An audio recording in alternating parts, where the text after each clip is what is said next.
Y es una de las cosas que a mí me daba rabia, porque yo sabía que tenía un cáncer y ellos me lo estaban negando. Yo salí de la operación y tardé 2 días en que mi cuerpo respondiera a la vida. Estuve 2 días, o sea, totalmente monitorizada, de percibir energías, de aquellas señales del más allá que me llegaban y tal. Todo esto se me ha potenciado muchísimo. Y a raíz de mi enfermedad, bueno, despuntó totalmente. Con todo el bagaje que yo tengo, lo que tengo claro es que la muerte no es el final. Realmente el cáncer no define quién eres, pero el amor sí. Historias de cáncer a María Dolores Corredor, para sus amigos Mado.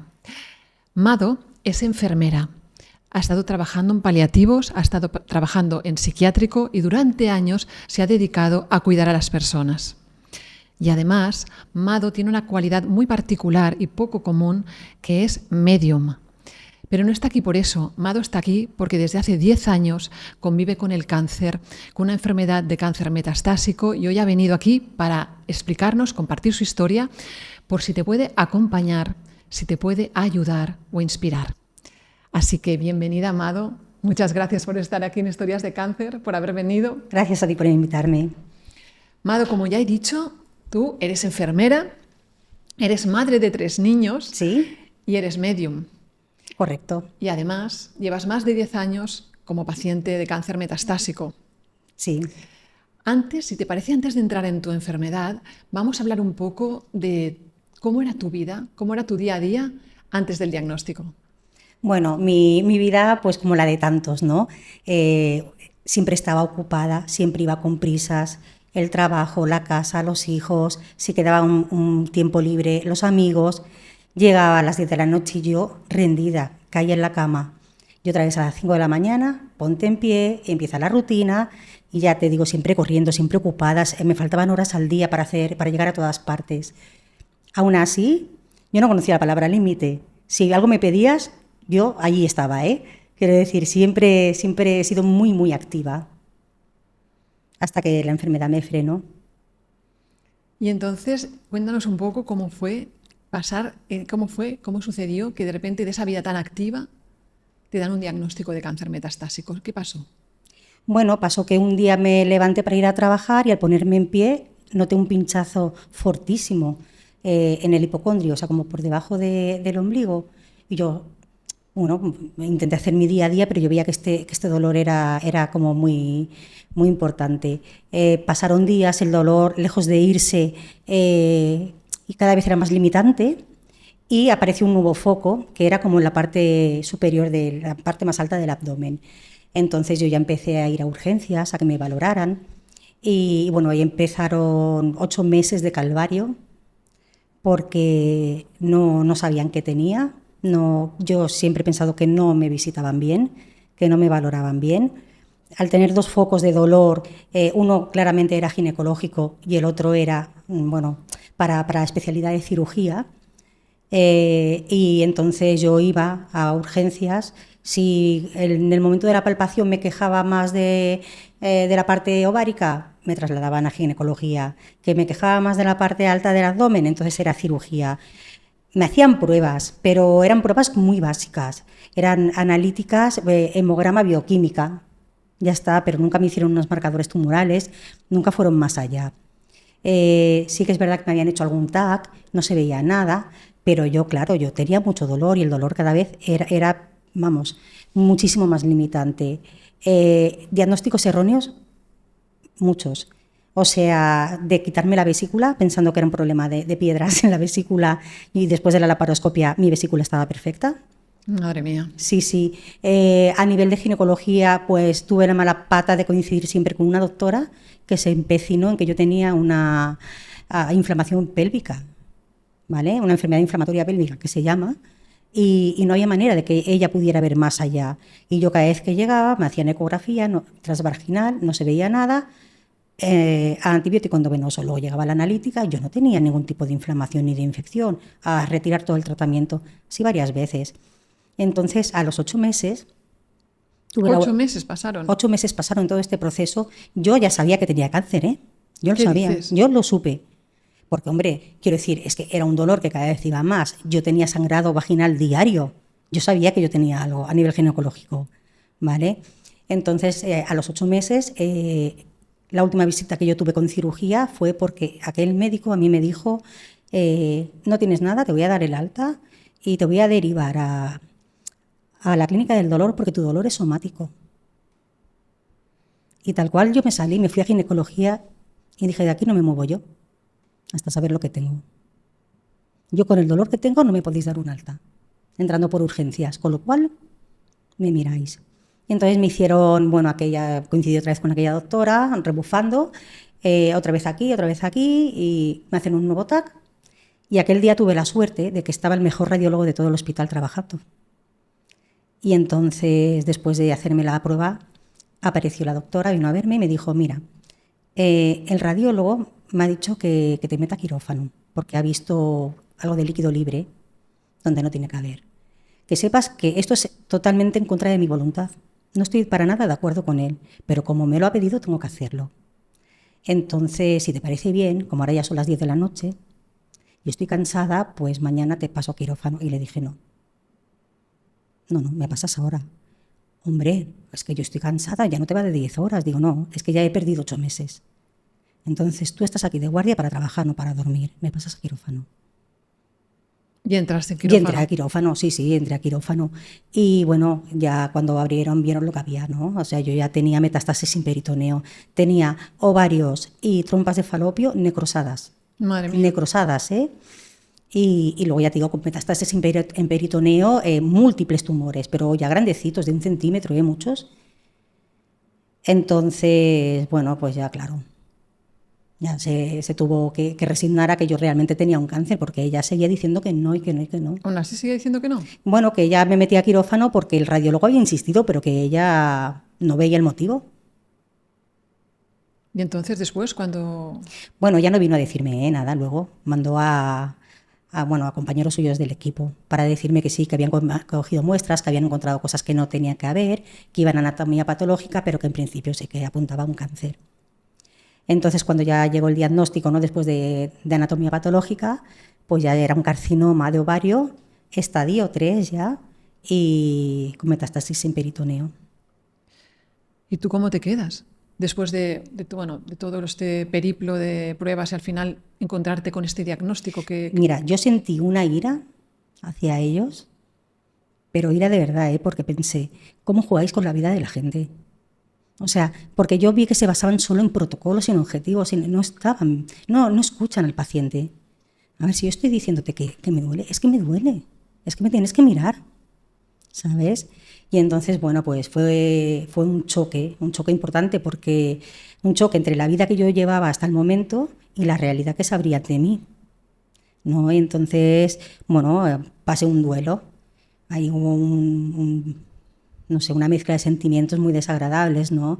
Miedo, ira, mucha ira. Enfado, ira, mucha preocupación por mi familia, ¿sabes? Bueno, hasta que aceptas, ¿no?, al final lo que hay.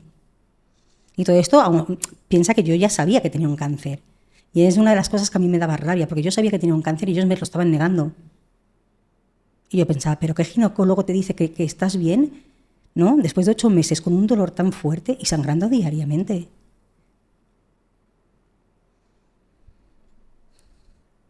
Así que mucha ira.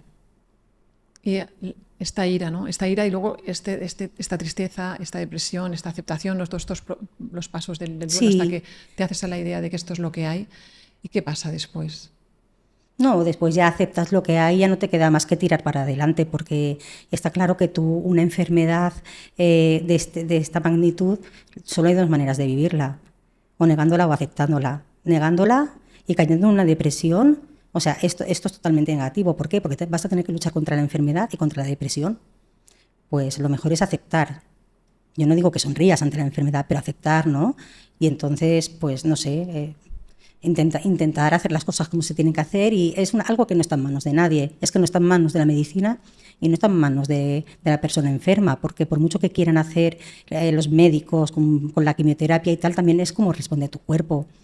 Entonces, bueno, es asumirlo, es aceptarlo y es tirar para adelante. Aprender a vivir de otra manera. Se aprende a vivir de otra manera.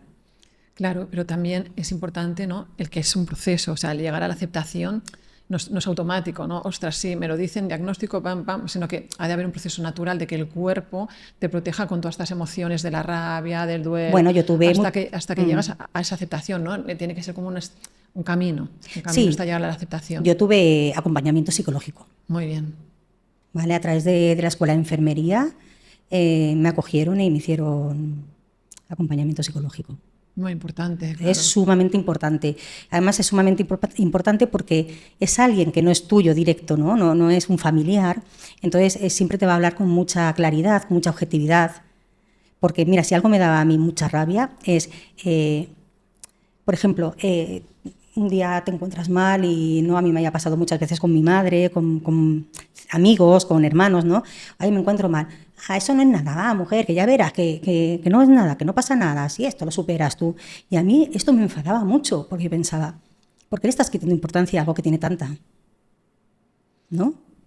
Lo hacen porque es un mecanismo de defensa suyo, porque no saben bien qué decir y es la manera de poder salir un poco airoso. Sí, pero es que eso le ayuda a ellos, pero Claro. al enfermo no. A mí me molestaba muchísimo, porque yo decía, no sé, es como si estuviera con un constipado. No, tengo algo grave. O sea, yo ya sé lo que tengo, no vengas a decirme ahora que no me pasa nada, me pasa algo muy importante. Vale. A veces hablamos de estas cosas y cuando las personas tienen esa torpeza es porque ellos tienen tanto miedo que no lo pueden gestionar y es la manera torpe de salir hacia totalmente. adelante. Al final es tan sencillo como si no sabes qué decir, no digas nada, simplemente estate hasta a su lado y dale la mano o una sonrisa, o una caricia, una presencia, o un abrazo. No importa. Si con que sepan que están acompañados es suficiente. Porque al final es como que le están queriendo quitar importancia a algo que no se le puede quitar importancia. Exactamente. De hecho, yo siempre he dicho que el acompañante acompaña, que no tenga ninguna otra función, nada más que acompañar, que el enfermo sepa que está aquí, ¿no? Que la persona enferma. De hecho, yo cuando iba a quimioterapia, a mí no me acompañaba mi familia, me acompañaban los abuelos de mi hijo. ¿Vale? Para que no fuera tan... Bueno, también porque ellos tienen una relación muy buena con ellos, ¿no? Y se han hecho cargo de la situación. Pero yo no quería que viniera mi madre, yo no quería que vinieran mis hermanas, ¿sabes? Luego hablaremos también un poco de lo que es la familia, las relaciones. Ahora recuerdo que me explicaste, para seguir un poco en la historia de un poco cronológica, me explicaste que después de esto, de este diagnóstico, te sometes a una operación. Sí. Una operación muy compleja en la que casi pierdes la vida. Explícanos cómo fue eso y cómo fue haber vivido una experiencia así tan cercana a la muerte. Sí. Bueno, yo salí de la operación y tardé 2 días en que mi cuerpo respondiera a la vida. Estuve 2 días totalmente monitorizada. De hecho, los médicos hablaban con mis hermanas y decían que no sabían si yo podría volver a la vida, ¿no? Me estaban manteniendo con máquinas. Y a los 2 días, pues de pronto desperté y... como si no me hubiera pasado nada, ¿eh? Quiero decir, yo estos días no los viví, no tengo ninguna percepción de nada, pero sí fue para mí importante en algo, en que yo en ese momento tuve un despertar espiritual grandioso. Y a partir de ese momento, o sea, todas las cosas que yo ya había vivido de muchos años atrás, ¿no? De percibir energías, de aquellas señales del más allá que me llegaban y tal, todo esto se me ha potenciado muchísimo, ¿vale? Y el principio fue aquí. Fue un punto de inflexión estar en esa experiencia, ¿no? Porque yo creo que no sentí nada, pero algo sucedió. Algo sucedió aquí, ¿vale? Entonces, ya te digo, para mí fue un despertar espiritual. Importante volver a la vida en ese momento. Porque fueron muchas horas de quirófano. Fueron muchas horas de quirófano y fue una operación muy complicada porque no solo tenían que quitar las tumoraciones que estaban viendo, sino que yo tenía también ya células cancerígenas implantadas en muchos órganos que no habían infiltrado, pero sí estaban implantadas. Entonces se me tuvo que hacer una limpieza, ¿sabes?, importante. Y sí, fueron horas y te toquetean demasiado. Entonces yo salí de allí y lo que me sucedía es que a mí la tensión me caía en picado. No me podían desconectar de las máquinas. O sea, cada vez que lo intentaba me moría. Y así 2 días. Y entonces pues desperté de pronto así y yo lo asocio también a un episodio que tuve con una tía mía fallecida. ¿Sabes? Que días antes de la operación yo estaba durmiendo y ella me despertó por la noche, ¡pum!, dándome como un golpe, ¿sabes? Y llamando por mi nombre. Y yo cuando me desperté en el hospital fue de esta manera. Como que ella te vino a despertar. Sí. Sí. Qué impresionante.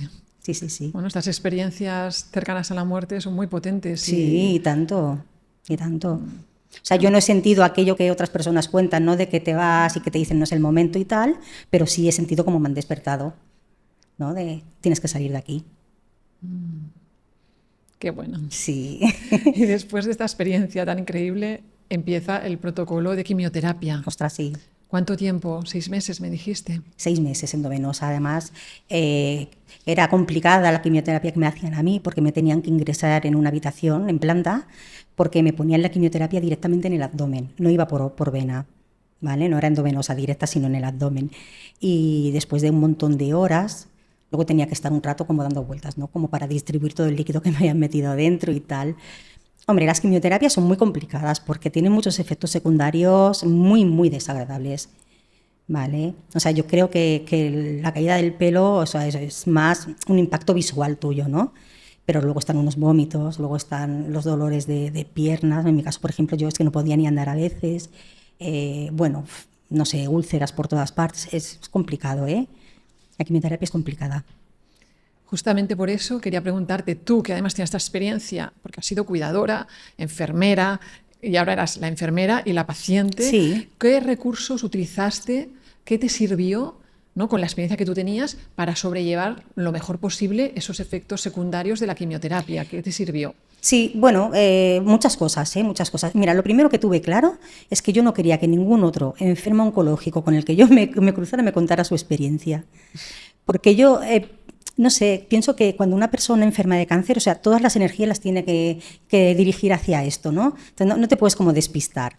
Y la gente te cuenta... o sea, en plan bien, ¿no? Te cuentan, pues no, muchacha, pues yo ya he pasado por 4, no, es que a mí esto no me vale, porque es muy personal cómo vives la enfermedad y una persona con un episodio de cáncer puede pasarlo muy mal y otro con 5, pues no.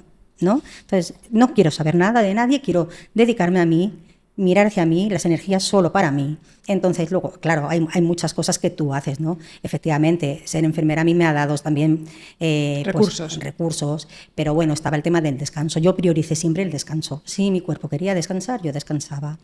El tema de la alimentación, por el tema de, pues esto, de contrarrestar vómitos, estreñimiento, cosas así, ¿no? Que te da la quimioterapia. Yo, de hecho, me hice vegetariana en aquel momento porque solo me apetecían además cosas frías y mientras más crudo mejor. O sea, no por convencimiento, sino porque te lo pedía el cuerpo. Me lo pedía el cuerpo, exacto. Por ejemplo, también el cuidado de las mucosas, que es alguien que esto se olvida a la gente. El cuidado de las mucosas, como enfermera, yo sé que es muy importante. Entonces, pues yo me ponía lágrimas artificiales en los ojos para evitar sequedad. Siempre tenía llagas, ¿no? De la misma medicación, siempre estaba cuidándome la boca. ¿Cómo te cuidabas la boca? Siempre con unos jarabes que te dan allí, ¿no? Para hongos y tal, te los dan en el hospital. Para la microbioma de la bucal. Sí. Luego también he tomado, por ejemplo, muchos probióticos, también tomaba. El cuidado de la piel, fundamental. La piel se reseca una barbaridad y cualquier cosa, bueno, yo estoy llena de marcas, de las heridas, era rascarme por algo y enseguida una herida increíble, ¿no? Entonces el cuidado de la piel es muy importante. Ejercicio suave, dentro de la medida en que tú puedas, ¿no? Yo estuve apuntada en un programa de Qigong que hacían en el hospital. ¡Qué bueno! Y bueno, era hacer estiramientos, ¿no? No es tan agresivo como un yoga, quizás. Bueno, también hay yoga oncológico. O sea, bueno, sí, del que yo conocía hasta el momento, ¿no? Aquello estaba muy bien y me favoreció bastante. ¿Por qué? Primero, porque tenías que ir al hospital. Y segundo, porque allí, pues, oye, este tipo de estiramientos te lo dan personas que dedican también toda su profesión al tema oncológico, ¿no? Y saben muy bien cómo hacerlo. Luego, el apoyo psicológico que te he comentado antes, ¿no? Enseguida recurrí a ayuda, a soporte psicológico. Pienso que emocionalmente es necesario. Y luego, pues espiritualmente, yo como tengo esta faceta, ¿no? Pues empecé a leer mucho sobre metafísica, ¿no? Y a entender la vida de otra manera. Y desde entonces me estoy formando en terapias energéticas y en desarrollo de habilidades psíquicas, que por eso hoy en ddia soy medium también. Qué bueno. ¿No? Luego hablaremos de esto también, que me parece muy interesante. Pero volviendo un poco, para ayudar a las personas que pueden estar pasando estos momentos por el tratamiento de quimioterapia, Qué importante es también todo que ellos se informen al máximo, Sí. que sepan todo lo que pueden hacer antes, no esperar un poco a tener los efectos secundarios, porque hay muchos tratamientos de piel, o sea, en cuanto a la hidratación, de prepararte bien la piel, los probióticos, se pueden hacer muchas cosas previas para luego también, cuando estás en pleno tratamiento, que tu cuerpo responda mejor, o sea, ayudar al cuerpo. Sí, de hecho, mira, fíjate, yo con toda la mala experiencia que tuve hasta que llegó el diagnóstico, una vez que yo tuve el diagnóstico yo me he encontrado con personal maravilloso, ¿vale? Entonces, yo creo que los hospitales de día de oncología te dan mucha información y te avalan muchísimo, pero si no, en cualquier hospital público, los voluntarios de oncología van por todas partes, los puedes llamar cada vez que quieras. ¿Vale? Y tienen siempre programas, tienen programas de talleres de, por ejemplo, de aprender a ponerte pañuelos, de maquillarte, ¿sabes? O sea, hay programas como muy interesantes para que tú, no sé, tu autoestima la mantengas hacia arriba, ¿no? Y no, porque claro, tú verte sin pelo, verte hinchada, sin cejas, sin pestañas, o sea, es que tu aspecto físico cambia una barbaridad, ¿no? Y ya no es más tanto porque te encuentres guapa o fea, es que es tu identidad. Es tu identidad, exacto. Totalmente. Muy bien. Y cuando estás en todo este proceso, tienes 3 niños, eres madre de 3 niños, ¿cómo les dices a tus hijos que tienes cáncer? Tal cual, tal cual. Tal cual me dieron el diagnóstico, yo senté a mis hijas y les dije, mira. ¿Qué edad tenían, perdón, Amado? Pues mira, una tenía sobre los 15, 16, a ver, ¿cuántos tiene? 16, una tenía 16 y otra tenía 14. Y luego tenía un pequeñito de 4. ¿Vale? Entonces yo con quien hablé fue con mis hijas, efectivamente, el otro era muy pequeño, ¿no? Les dije, mira, la situación es esta, tengo un cáncer, tengo un carcinoma de ovario, estadio bastante avanzado, me van a hacer tratamiento, pero no sé si yo voy a responder al tratamiento, entonces esto es lo que hay. Madre mía, esto directa, es lo que hay. Directa, porque es que yo pienso que es que no hay ni que adornar, ni suavizar, ni engañar a nadie, porque es engañarte a ti mismo también, es que no tiene ningún sentido. O sea, la situación es esta. Igual que yo la acepto, la tienen que aceptar los que están a mi alrededor, ¿no? Claro, que luego la respuesta que da la gente es diferente porque ellas, por ejemplo, lo gestionaron fatal. ¿Por qué? Claro, porque una cosa es que yo te diga esto y otra cosa es que me estés viendo sufrir, ¿no?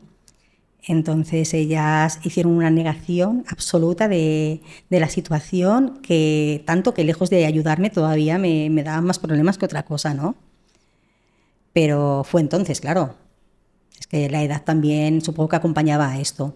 Luego con el pequeñito tenía momentos de risa, porque era muy gracioso mi niño de pequeño, y entonces, por ejemplo, cuando por la noche yo me metía en la cama, él se acostaba conmigo y me tocaba, ¿no?, la cabeza, me decía, se reía mucho porque no tenía pelo, ¿no? Y me decía, estás calva, y bueno, me hacía reír y tal, ¿no? Me sacaba siempre una sonrisa a él. Qué bonito que te saquen una sonrisa en esas situaciones. Sí. Bueno, y tus hijas, claro, en plena adolescencia, y igual esto se les hacía tan grandes que al final las personas lo sostienen como pueden. Total, porque luego en otros momentos, luego la respuesta de ellas ha sido de volcarse totalmente hacia mí, quiero decir, pero en aquel momento y con la gravedad de lo que yo les estaba contando, pues se bloquearon. Claro. Es que hay que adaptarse. Pero es que tenía que ser así, es que es que no tiene ningún sentido engañar a nadie. Entonces, tú, como muy entera, muy hecha para adelante con todo este proceso, ¿vale? El tema de que seas enfermera y el que hayas trabajado en paliativos, supongo que esto, y que también seas medium, supongo que esto también te ha dado mucha fuerza y una actitud muy diferente frente a una enfermedad terminal o una enfermedad así tan complicada. Sí, porque con todo el bagaje que yo tengo, lo que tengo claro es que la muerte no es el final. ¿Vale? Yo he visto muchísimos pacientes en el hospital que días antes de fallecer ya estaban recibiendo la visita de sus seres queridos fallecidos, ¿no? Y decían, mira, ha venido mi madre, ha venido fulanito, ¿no? Entonces ya sabías que iban a morir, ¿no? Con lo cual esto ya te dice, ostras, hay algo más. ¿Pero cómo explica eso? ¿Cómo que ven las personas? Sí, ven las personas, ellos van a fallecer y entonces pues de pronto te dicen, ha venido mi madre a buscarme. ¿Cómo que ha venido tu madre si tienes 80 años? ¿No?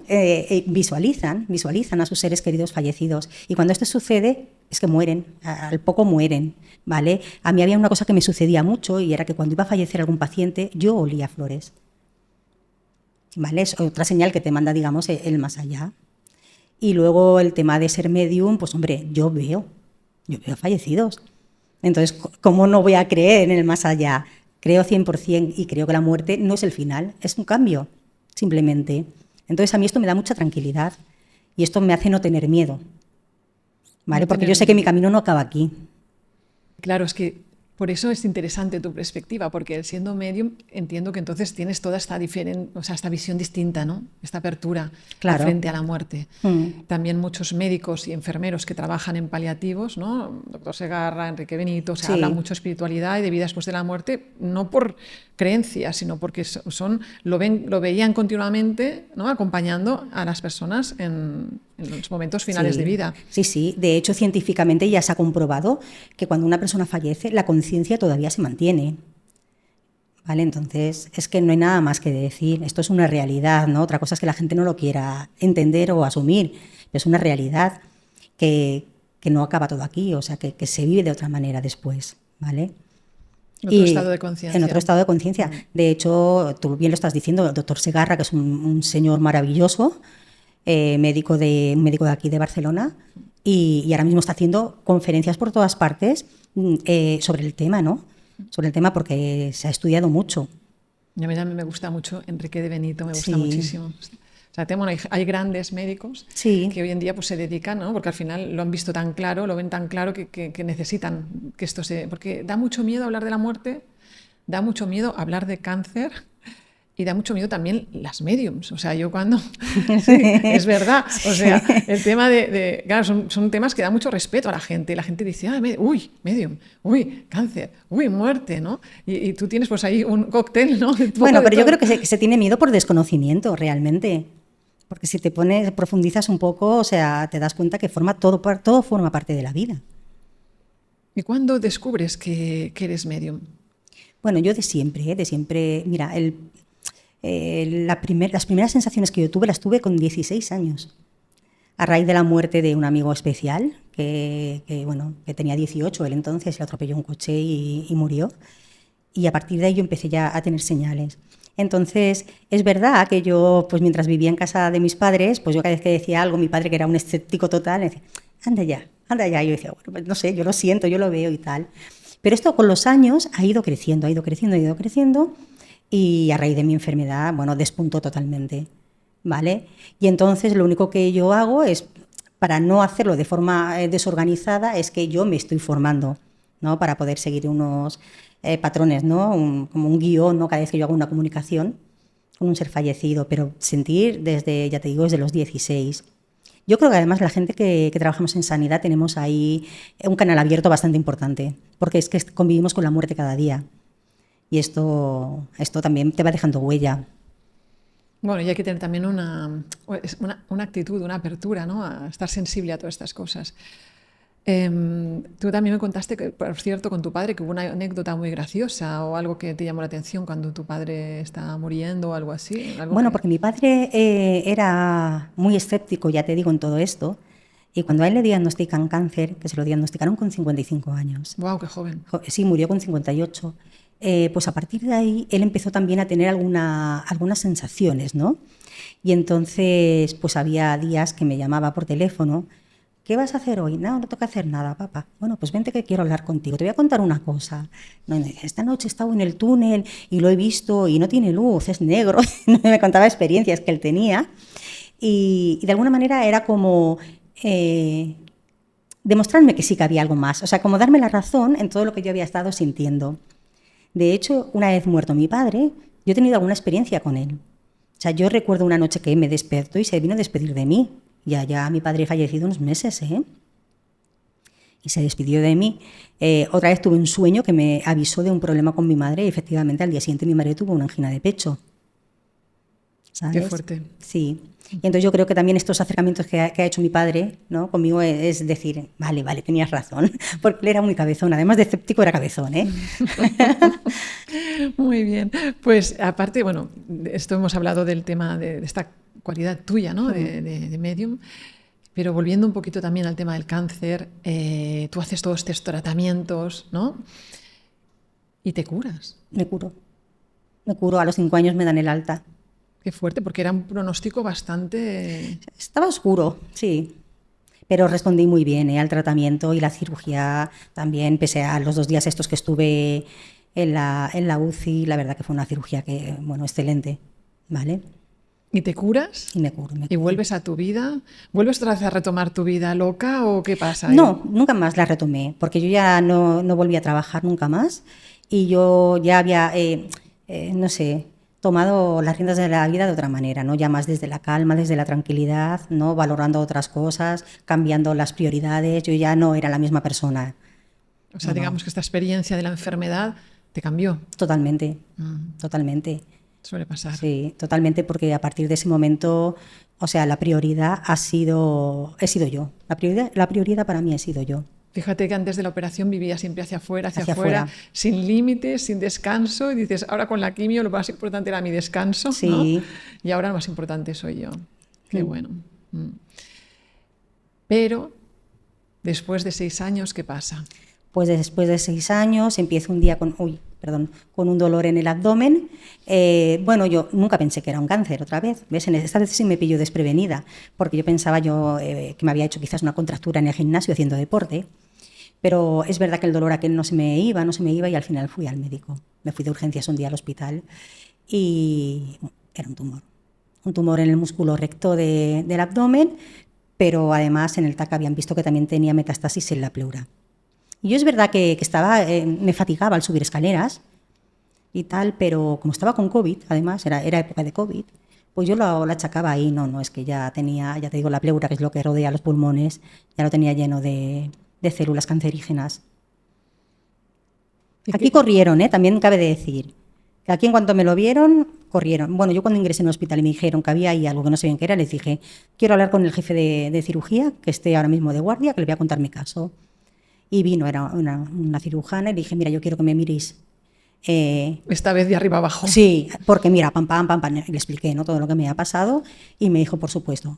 Y empezaron a hacerme pruebas, además agresivas, realmente muy desagradables, de muchas punciones, pero bueno, corrieron, vieron lo que había enseguida, y en una semana estaba yo ya con la quimioterapia otra vez.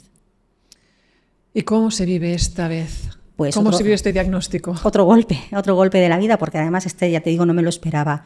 Pero también a pesar de ser un golpe, me lo tomé con mucho más calma, o sea, porque ya lo acepté, ¿no? De entrada ya sabía. El hecho de saber cuál es el proceso que me espera, ¿sabes? Es mucho, es muy importante. Yo ya sabía lo que iba a sufrir con la quimioterapia, lo que iba a sufrir con tal, con cual, lo que me esperaba, ¿no? Entonces, bueno, pues yo acepté, pensé, mira, si la vida me lo ha traído otra vez, por algo será.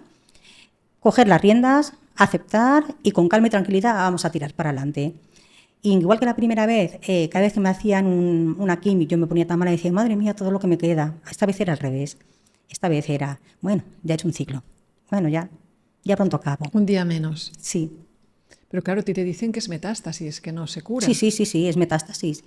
Y de hecho no me operaron, porque si solo hubiera tenido el músculo recto, sí que me hubieran operado. Pero claro, ¿de qué sirve operarme si luego no me pueden quitarlo de la pleura? No tenía ningún sentido, ¿no? Eso es añadir un riesgo. Entonces, en este caso, lo único que han hecho es quimioterapia para reducirlo. Los TAC salen limpios, pero claro, es evidente que puede quedar una célula por ahí, de la misma manera que quedó la otra vez, ¿no? Entonces, lo que yo tengo ahora es quimioterapia en pastillas, tomo cada día. Y ya la tengo como contención, ¿vale? Esta medicación. Medicada de por vida. De por vida. Vale. ¿Y esta vez tu entorno cómo reaccionó? ¿Qué pasó alrededor? Yo creo que todos reaccionamos mejor, esta vez. Yo pienso que sí. De hecho, mis hijas incluso se volcaron esta vez conmigo. Claro, ya eran bastante más mayores, ¿no? Entonces, bien. Yo he tenido la suerte de tener mucho apoyo, con mi familia. Háblame de esto.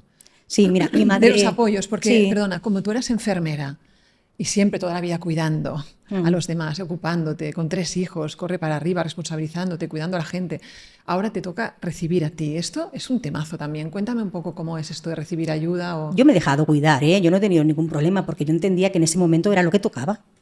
Porque una persona, si no está bien, no puede ofrecer nada positivo al resto. Entonces, era el momento de que me cuidaran, pues que me cuiden. Me cuiden. Responsabilidades a mi familia, todas las mías para ellos. No hay problema. Mi madre se venía a casa, se vino a casa, se trasladó a mi casa. Ella se encargaba de la comida de los niños, de hacerme a mí los caprichitos, de limpiar, lo que es llevar la casa. Y amor de madre. Sí, mis hermanas, pues de mis hijos, de llevarlos para arriba, para abajo, la compra, lo que yo necesitara, llevarme a un médico, al otro, bien, o sea, súper bien.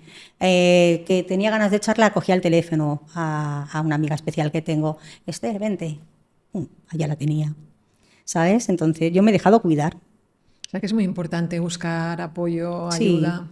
porque es que la familia tiene un papel fundamental en las enfermedades, siempre y cuando no crucen esa barrera, ¿no? Que hablábamos antes de el acompañamiento cuando es excesivo, ¿no? O sea, ellos tienen que estar ahí, tienen que estar, bueno, se les da un papel, digamos, pero ellos no tienen por qué entrar en tus sentimientos ni tienen por qué entrar en nada. Esto es algo que te pertenece a ti. O sea que son acompañantes para estar a tu lado, para que sepan que te quieren, que están ahí, Exactamente. pero no salvadores, ¿no? No salvadores, es que no necesitas ningún salvador. Es que no Porque a hace veces falta. también el acompañante pobre que también está sufriendo su dolor, porque Sí. estar tener cerca a un familiar de cáncer es doloroso. También ellos están sufriendo su parte de la enfermedad y se sienten responsables muchas veces, ¿no? De qué puedo hacer, tengo que ayudarle, porque o sea, es durillo también. Sí, supongo que sí, pero de verdad que no es necesario. Yo creo que eso solo puede traer cosas más contraproducentes que nada, ¿no? Porque tienen que estar acompañándote, tienes que saber que están aquí y que si abres la boca van a estar aquí, ¿eh? Cuando digas ahí están aquí, pero ya está. O sea que no se adelanten, no sirve de nada, ¿no? Que te regalen, yo qué sé, un fin de semana en un spa porque a lo mejor es lo menos que te apetece.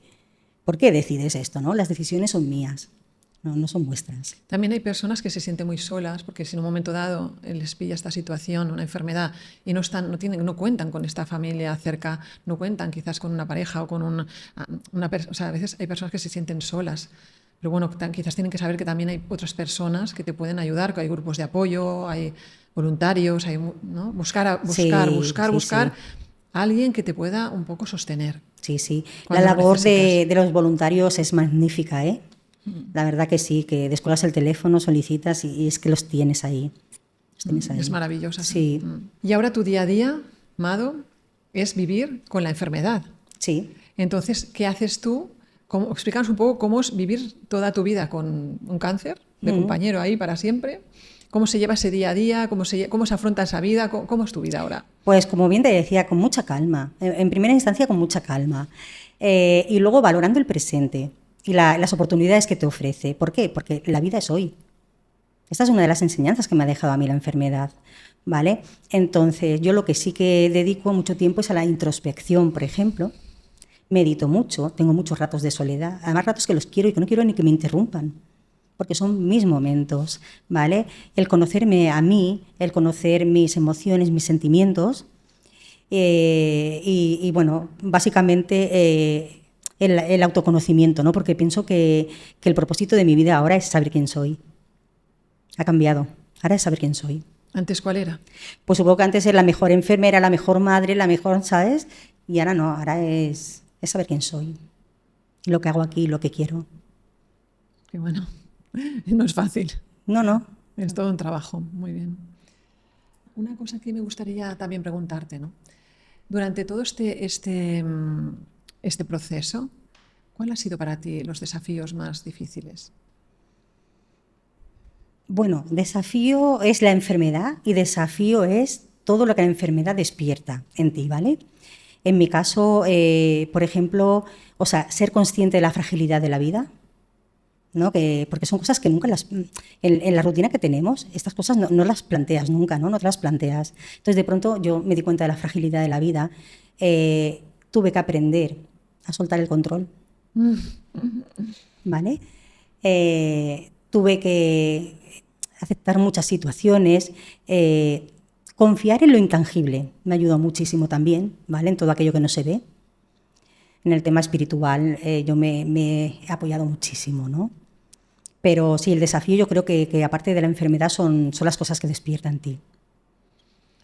Y el mayor aprendizaje, porque bueno, también nos has dicho antes un poco cosas que te había aportado la enfermedad, pero ¿hay algún aprendizaje o algo que digas, mira, esto me lo trajo el cáncer? Sí. ¿O me lo ha traído? Sí. Hay uno que es, vamos, mi lema además, es que yo ya no quiero ser feliz, yo quiero vivir en paz. ¿Sabes? Porque la felicidad te la proporcionan las cosas de fuera. Y en cambio, la paz ¿sabes? La consigues estar alineado con tu alma. Y para mí es esto fundamental. Yo quiero vivir en paz. Yo quiero cada día que pase, hasta que yo me vaya de aquí, vivirlo en paz. Me dijiste esta frase cuando te llamé y hablamos por teléfono y me la he apuntado en la libreta porque me pareció tan increíble. Sí. Me dijiste, yo ya no busco la felicidad, yo busco la calma diaria. Sí. Y me gustó tanto que la he escrito para tenerla ahí porque me parece una frase increíble. Sí, es que es así, es verdad, es que la felicidad, ¿qué te da la felicidad? Es la zanahoria que perseguimos, ¿no? ¿Qué te da? El tener una casa, 20 viajes al año, tener mucho dinero, no sé, siempre son cosas externas, ¿no? A ver, también puede ser la boda de un hijo, quiero decir, pero es que son cosas externas a ti, ¿no? Yo creo que es mucho más importante esto, ¿no? Cada día que abres los ojos, vivirlo con calma, con esta calma. Es que esto es lo que te llena de amor, además. Cuando dices calma, yo también veo ahí que hay como conectada contigo misma. Total. Sí. Así es. Y ahora para poder ayudar a otras personas, ¿no? Desde tu experiencia como enfermera, tu experiencia como medium, tu experiencia como persona, Mado, que has vivido y que estás viviendo con esta enfermedad. Sí. Para las personas que ahora les habrán dicho que tienen cáncer o les habrán diagnosticado un cáncer metastásico, ¿qué les dirías si pudieras hablar con ellos? Bueno, la verdad que una vez leí una frase que venía a ser algo así como, espera a ver si la recuerdo bien, hasta en la oscuridad más inmensa, la noche más profunda tiene un hilo de luz, ¿vale? Y es que es verdad, es que tienen que, las personas que están enfermas, yo la primera, o sea, agarrarnos a nuestra fuerza interior y a la capacidad de renacer cada día, ¿vale? Porque es con lo que te decía antes, la vida es hoy, mañana no existe todavía, ¿vale? Entonces la vida es hoy, vive hoy, disfruta hoy, en la medida que puedas, ¿vale? No sabes si este es el último instante de tu vida, no te preocupes por mañana. El presente, la vida ahora, qué importante. Para mí es fundamental para transitar. Es otro de los aprendizajes que yo he tenido, ¿eh? Sí, se acabó el poner el despertador, ¿sabes? Dando por hecho que te vas a despertar mañana, ¿no? O sea, creemos en que siempre va a haber un mañana y es que la vida no es así. Qué bueno. ¿Y algún otro consejo práctico, alguna cosa que dices, por ejemplo, si yo hubiera sabido esto antes, me hubiera ido muy bien? No, porque yo pienso que todo llega cuando tiene que llegar. ¿Todo está bien como está? Sí, así lo creo, ¿eh? Y ahora, Amado, ¿cuál es el proyecto que te hace ilusión? ¿Qué es lo que quieres hacer ahora? Porque sé que trabajando como medium acompañas a otras personas, sí, ¿no? Para transitar duelos o problemas que tienen, les da un consuelo, le ayudas, haces un poco esa terapia, ¿no? Sí. Ese acompañamiento. Es otra forma de cuidar. Es otra forma de cuidar, ¿verdad? Sí, total. Otra forma porque de ayudar. Además es que es muy bonito, es muy sanador. Ser medium es muy sanador. ¿Sabes? Tanto para el fallecido, ¿no? Que necesita que le pongas voz, como el que recibe la información, ¿no? Y realmente se cerciona de que existe algo más allá. Sí, porque a la gente le da mucho miedo. Le da mucho miedo. Pero a la gente le da miedo porque la muerte siempre se ha tratado como un tema tabú, ¿vale? Entonces, y como algo negativo. Es que el enfoque de la muerte ya para mí es erróneo, ¿no? Porque cualquier persona, todas las personas desde que nacen están predispuestos a morir. Entonces, si esto se hubiera trabajado, ¿no? Se trabajara desde la infancia estos conceptos, tendríamos la capacidad de vivir la vida de otra manera, ¿no? De que cada instante fuera maravilloso, por si acaso es el último, ¿no? Creo yo. Entonces yo creo que se tiene miedo por esto, porque ha sido siempre muy tabú. Y no nos han enseñado a gestionar y a conocer la muerte como proceso de la vida. Es que sí o sí tenemos que pasar todos por aquí. ¿Y qué le dirías, por ejemplo, a algún familiar que está ahora tan agobiado y preocupado por la cercana muerte de algún ser querido o que está muy enfermo? O ¿qué les dirías para apoyarles en este camino? Es que tienen que permitir que el enfermo sea el que dirija la situación. Es que es lo que hablábamos antes, solo tienen que acompañar. Y a nivel emocional, pues oye, si tienen que llorar, que lloren también, no pasa nada. No tienen por qué ser pilares de nadie, vamos a ver, ¿no? También tienen derecho a expresar sus sentimientos. Pero tienen que permitir a la persona enferma, ¿no? poder llevar su enfermedad. Y luego, pues lo mismo que al paciente, ¿no? Que es que en la muerte no termina aquí, de verdad. La muerte no es el final, es un cambio. Y es un cambio, y tú que puedes conectar con estas personas, es un cambio bien, están bien. Sí, todos están bien. De hecho, no se llevan ningún mal rollo, ¿no? O sea, yo estas situaciones de, ostras, es que justo nos hayamos peleado el día anterior y quizás esté enfadado. Yo me encuentro, ¿no? Cuando hago sesiones de mediunidad, pues mira, ha venido tu padre, oh, igual me quiere decir algo porque se fue enfadado. No, no se llevan. Estas cosas, estos sentimientos son terrenales. En el otro lado no existen estos sentimientos, solo existe el amor. Entonces, los mensajes siempre van a ser bonitos. Porque una cosa que duele mucho son también cuando alguien se marcha, ¿no? Todos también estos asuntos pendientes, Sí. tanto para los que están aquí como para los que se han ido. ¿Qué ocurre con estos asuntos pendientes? Es que todo esto es terrenal. Es terrenal. Es que es terrenal, de verdad. O sea, lo que nos preocupa a nosotros, ¿no? No preocupa en el otro no lado. preocupa en el otro lado para nada. No. Muchas veces se presentan por esto precisamente, para dar esta tranquilidad de que no pasa nada. No te preocupes, eso ya no es importante. No pasa nada, nos volveremos a encontrar y estaremos todo. bien. Sí. Qué bueno. Pues Mado, no sé si quieres añadir algo más antes de acabar. Pues mira, hablando así del tema del amor, ¿no? Del otro lado, pues se me ocurre decir que realmente el cáncer no define quién eres, pero el amor sí. Wow, qué bonita frase para cerrar. Preciosa. Así que ya sabéis, el cáncer no define quién eres, pero el amor sí. Muy bien. Exacto. Qué bueno. Mado, muchísimas gracias por esta entrevista tan especial. Gracias por haber venido aquí, por defender lo que eres, por explicar tu historia, por ofrecérnosla para poder ayudar a otras personas. Sí. Muchas gracias. A ti. Y gracias a vosotros por escucharnos. Espero que esta historia os haya gustado, os haya acompañado. Si os puede aportar algo maravilloso, si os puede ayudar, genial. Y si queréis seguir escuchando y que podamos seguir haciendo estos encuentros, pues por favor suscribiros al canal, que nos apoyáis muchísimo. Un besito y hasta la próxima. Gracias.